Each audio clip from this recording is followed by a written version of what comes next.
coverage you can count on continues with sports. Hello and welcome back. I'm Hannah Holmen in for Marty Ledbetter. The Wabash Valley had a big weekend full of baseball and softball, so let's start the night out over at Bob Warren Field, where the Indiana State Sycamores were looking for some redemption in the series finale against Missouri State. Taking you straight to the first, 2 outs just need one more when Jordan Schaefer is ready to answer with the diving catch. Wow, what a catch to end the first. Now we're going to the bottom of the third, game tied at 1, and Sean Ross slams it out into right field, and he's going to bring home Schaefer for the RBI single. Trees now take the 2-1 lead. But it gets even better. Those Trees want more runs, and they're going to get them with Randall Diaz gets one right out to center field, bringing another runner home, making that lead even greater, 3-1 now. Top of the 7th, the score at 5-1, and looking for some good defensive action with this double play by Schaefer, Keto, and Watson. Those Bears are being sent right back to the dugout after that play. And ISU proves why they lead in batting averages in the MVC as Grant McGill steps up to the plate and hits it to center, and it's good enough to bring Diaz straight home. And look at this. Watch this play right here. He slides into home plate, but he's safe. He's gonna do it. He's safe, and what a finish. Ending the series on a high note. Indiana State takes this one over Missouri State with a final of 8-1. Now we take a trip over to Cedar Falls, Iowa, where the Lady Sycamores face the Northern Iowa Panthers in a doubleheader. Top of the third, ISU down by 3 when Bella Peterson gets the base hit, and the Panthers miss the double play right here. And here we are, Abby Chipp slides on in at home, putting the Sycamores back in the competition and on the scoreboard. Bottom of the 4th, Panthers up to bat, and look at this incredible diving catch by Chips, who gets the double play. Here, we can take a look at it again. Just an absolutely incredible catch by the sophomore. Way to dive.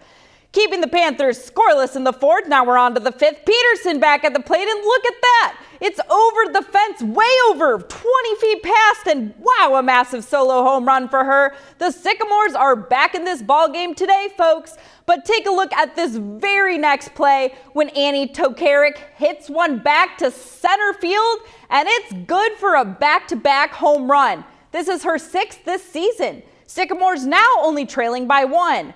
But even with some strong action in the 5th, Indiana State would ultimately fall to Northern Iowa with the final score of 7-4. And game 2, the Lady Sycamores put up a tough fight, but it wouldn't be enough to take home the win. Final score, Northern Iowa 6, Indiana State 3. The Rose Holmen Fighting Engineers had a very busy afternoon as they took on the Bluffton Beavers in a doubleheader at home. Now taking you to game 1, bottom of the 1st, and boom, look at that swing by Josh Massenabrick, and that ball is out of here. First home run of the game and the day. And listen to this, this is Massenabrick's 13th home run of the season. The senior is also the season record holder. Fighting Engineers take the 2-0 lead.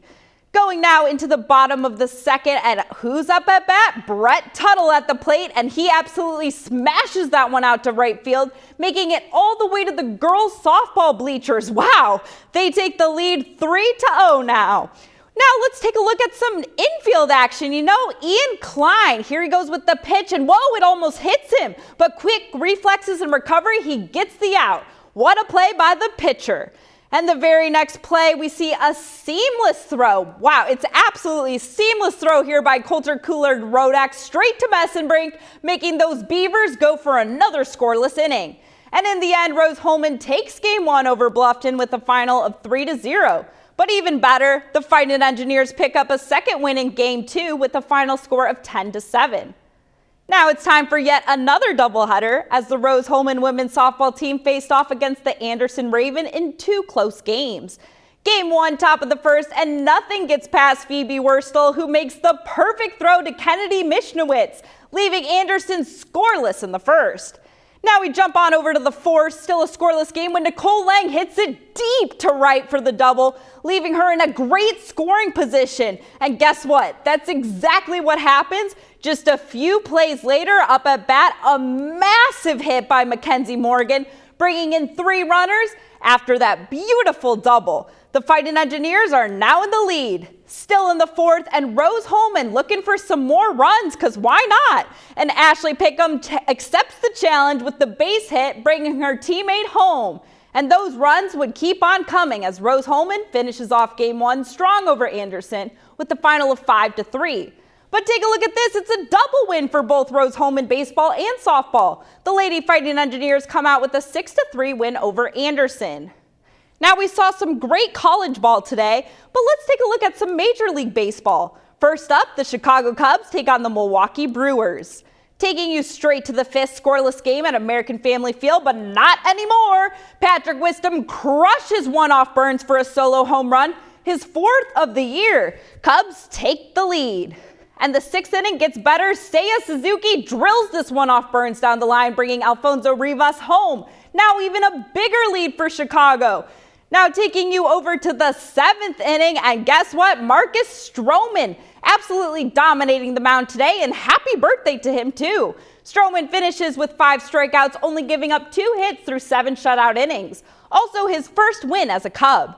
Chicago takes home the win today with a final score of 2-0 over Milwaukee. Finally, it's St. Louis Cardinals time. Today they welcomed the Arizona Diamondbacks at home. Bottom of the third, Cardinals trail by 1 when Harrison Bader hits it, and here comes the error. It's missed by the Diamondbacks, bringing a runner home and tying the game. Now we take you over to the 6th. Albert Pujols hits an RBI single on a line drive to center field. Tyler O'Neill scores. Cardinals trailing only by 1. It's comeback time, baby.